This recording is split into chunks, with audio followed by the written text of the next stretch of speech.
Have you ever wondered what it takes to stay fully focused in life? Imagine a life where distractions vanish, and every action is driven by purpose.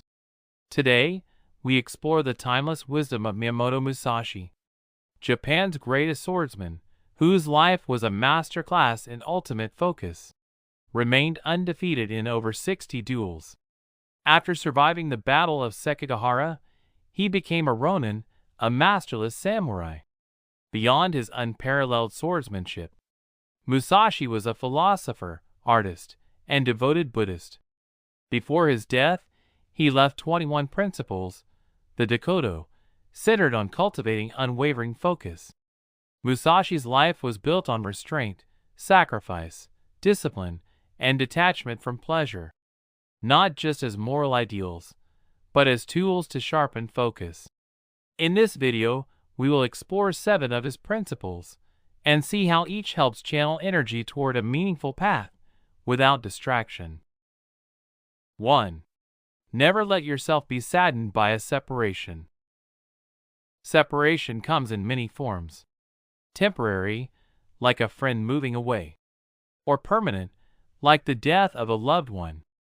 Even possessions like money or personal belongings can be lost. Musashi understood that attachment causes suffering. If he mourned every separation during his life as a traveling ronin, his focus would have shattered. His solitude was necessary to refine his skill in mind.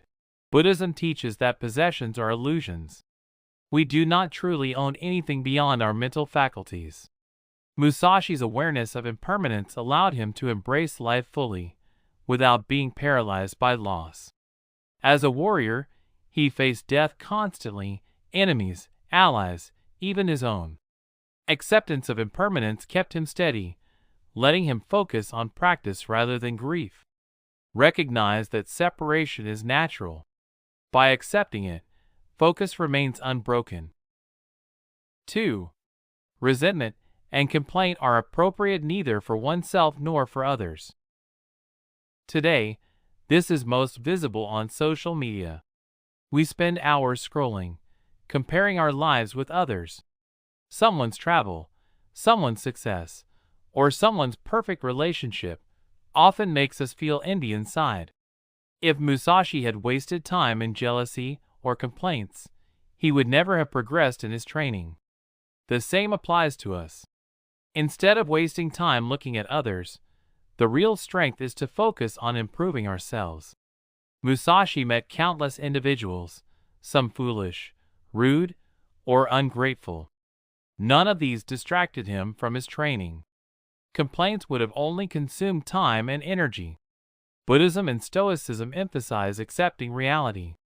Marcus Aurelius advised, "Be tolerant with others and strict with yourself."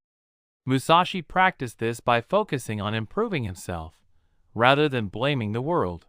Life does not distribute beauty, health, or talent evenly.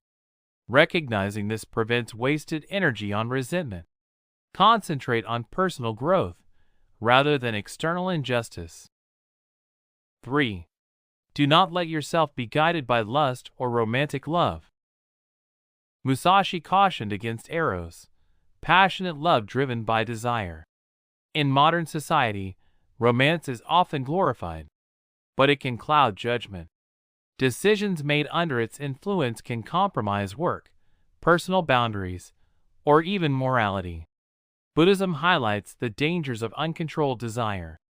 Musashi avoided romantic distractions, knowing they could derail focus. Lovers can act irrationally, neglect responsibilities, or harm themselves and others. Recognizing emotions without being led by them ensures clarity and steady pursuit of one's path. Focus should remain guided by reason, not fleeting passion. 4. In all things, have no preferences. When we prefer one outcome or situation, our happiness becomes conditional. If we dislike what comes, disappointment follows. Musashi encountered many people, events, and conditions, yet he remained neutral. He let circumstances unfold, without affecting his mind.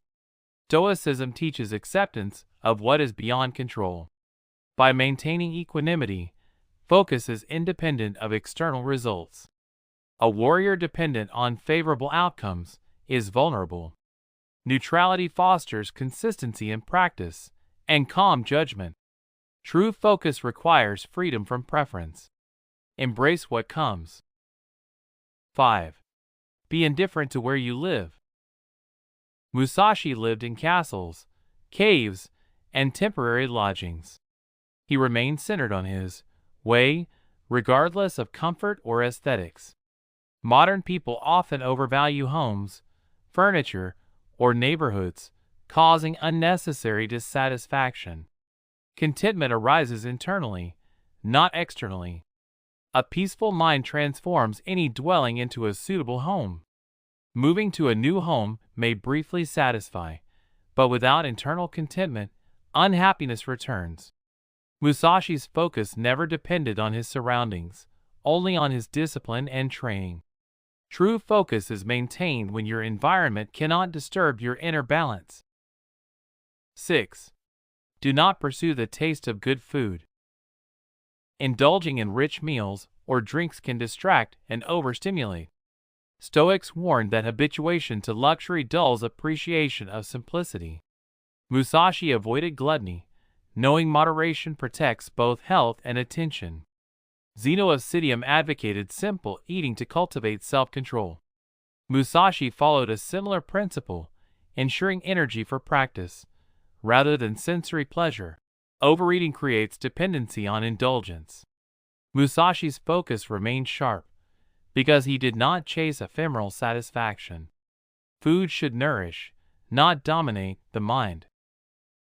7. Do not hold on to possessions you no longer need. Musashi carried only what was necessary, 2 swords, and essentials for survival. Collecting excess items burdens the mind and body. People accumulate possessions, mistaking them for happiness, yet this creates anxiety. Buddhism teaches contentment through simplicity. Possession beyond necessity offers little value. Traveling light allowed Musashi to move freely, practice fully, and focus entirely on the way, without distraction. Minimalism supports clarity, mobility, and focus.